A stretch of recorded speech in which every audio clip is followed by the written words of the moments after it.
Buenos días.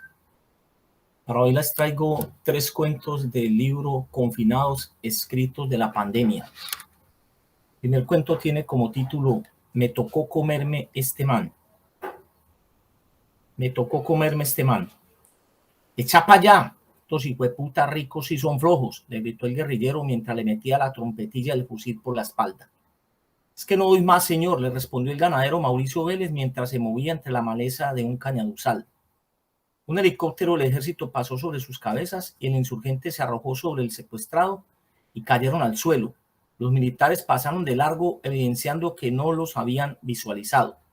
Todavía faltaban 8 horas de camino para llegar al campamento guerrillero, donde los estaban esperando para unir al retenido con los demás secuestrados.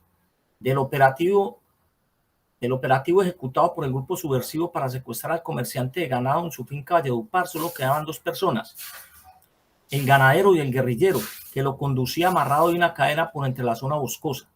Los otros 5 insurgentes habían sido dados de baja por el ejército en las estribaciones de la Sierra Nevada en un fallido intento por liberar al secuestrado. Llevaban 4 días caminando y las autoridades no desistían en su objetivo militar. Venían moviéndose en zigzag por entre la manigua de la serranía del Perijá cuando se encontraron con un río, el cual estaban obligados a cruzar para llegar al campamento. Pero la fuerza de su caudal se les oponía como un gran obstáculo. Necesito que me quite las cadenas para poder nadar, le dijo el ganadero al insurrecto, y este le respondió que no y que cruzarían el uno al lado del otro unidos por la cadena.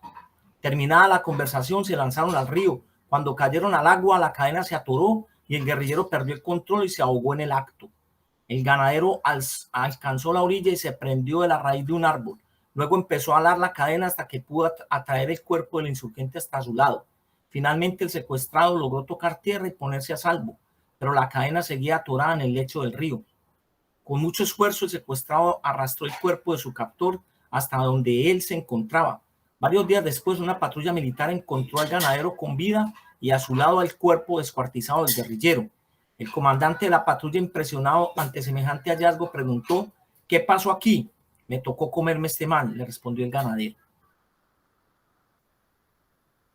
Los gemelos de San Jacinto.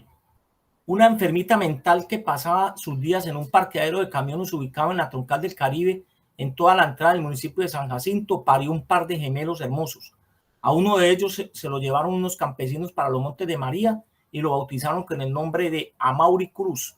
Más tarde sería el temible paramilitar Daniel Pesado.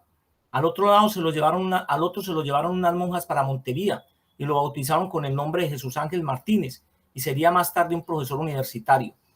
Los hermanos nunca se conocieron ni tuvieron idea que existiera un gemelo de ellos.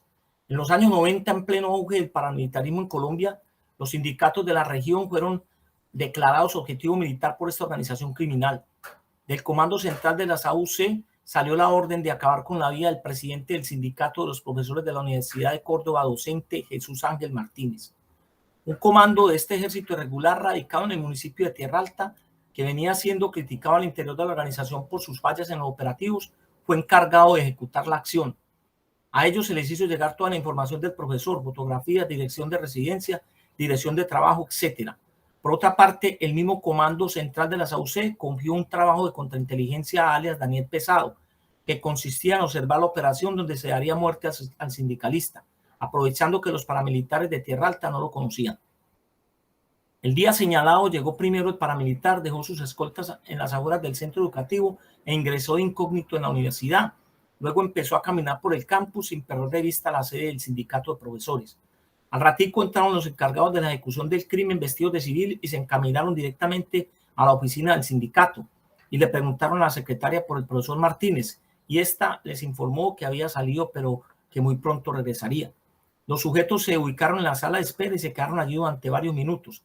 Al ver que el docente no llegaba, se irritaron y salieron del lugar, fotografía en mano, buscando al sindicalista. Recorrieron varios sitios de la universidad hasta que ingresaron a la cafetería y lo vieron sentado en una mesa leyendo un libro y tomándose una taza de café. Entonces desenfundaron sus pistolas automáticas con silenciador y sin mediar palabra lo acribillaron. Salieron caminando despacio, se subieron a una camioneta y huyeron a mediana velocidad. Cuando llegaron a sus casas no podían creer lo que decían los noticieros en la televisión: asesinado el temible paramilitar Daniel Pesado en la cafetería de la Universidad de Córdoba. Desconfianza. De la dirección central del sindicato nos llegó la información que se encontraba en camino hacia nuestro corregimiento un comando de la SAUC con el propósito de asesinar a todos los miembros del comité regional que tenía su asiento en nuestra localidad. Todo esto enmarcado en la campaña de exterminio que adelantaba esa organización criminal contra el movimiento sindical bananero, que ellos aseguraban que tenía vínculos con los grupos insurgentes de la zona. Inmediatamente diseñamos una estrategia de seguridad para proteger a los compañeros sindicalistas y a sus familias. En 3 días construimos un refugio subterráneo en la iglesia del pueblo y lo aprovisionamos con suficiente agua, comida y medicinas. En total éramos 20 personas. Cuando llegaron los paramilitares, nosotros estábamos bien escondidos en nuestro refugio, pero sucedió algo que nos preocupó de inmediato. Un compañero había olvidado cerrar la llave del gas que nutría la planta eléctrica de la empacadora y esto era grave, porque si se producía alguna explosión todos volaríamos en pedazos, ya que el depósito de gas se encontraba al lado donde nosotros estábamos ocultos. El olor a ese combustible era insoportable. Entonces hicimos una reunión y me encomendaron salir urgentemente a cerrar la bendita llave. Esperamos que llegara la noche y muy cuidadosamente salí hasta el exterior. Ingresé a la empacadora y cerré la llave del gas y cuando me disponía a regresar me atraparon los paramilitares. Me llevaron hasta donde estaba el comandante, el cual me reconoció de inmediato gracias a unas fotografías donde aparecíamos todos los miembros del comité regional. Me condujeron a la escuelita y me amarraron de una silla metálica. El siniestro personaje me preguntó dónde estaban los demás miembros del comité y sus familias. Yo le respondí que no sabía porque acababa de llegar al pueblo, de regreso de una comisión de trabajo. Luego me sometieron a innumerables torturas durante 2 días. Después me llevaron a la parte trasera de la escuela, me ataron a un palo y cuando me iban a fusilar, el comandante paramilitar se me acercó y me dijo que me iba a dar la última oportunidad si le contaba dónde estaban escondidos mis compañeros. Él me perdonaría la vida. Por ganar tiempo y esperanzado que apareciera una patrulla del ejército o una columna de la guerrilla que los obligara a salir del corregimiento, les dije que mis compañeros se habían refugiado en la sede de la empresa donde empacaban la fruta, que quedaba a 5 horas de allí atravesando una zona boscosa en una vereda llamada Zungo. Los tipos inmediatamente emprendieron marcha hacia ese lugar y dejaron 2 guardias vigilándome.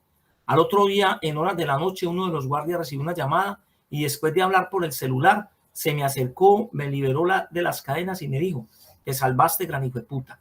De inmediato salí corriendo de ese lugar sin entender qué había sucedido. Después de pasados los hechos, me enteré realmente lo que había ocurrido. Cuando me apresaron los paramilitares, mis compañeros desconfiaron de mí y esa misma noche salieron del refugio y huyeron por entre la manigua hacia el embarcadero de Zumbo. Fin de los cuentos.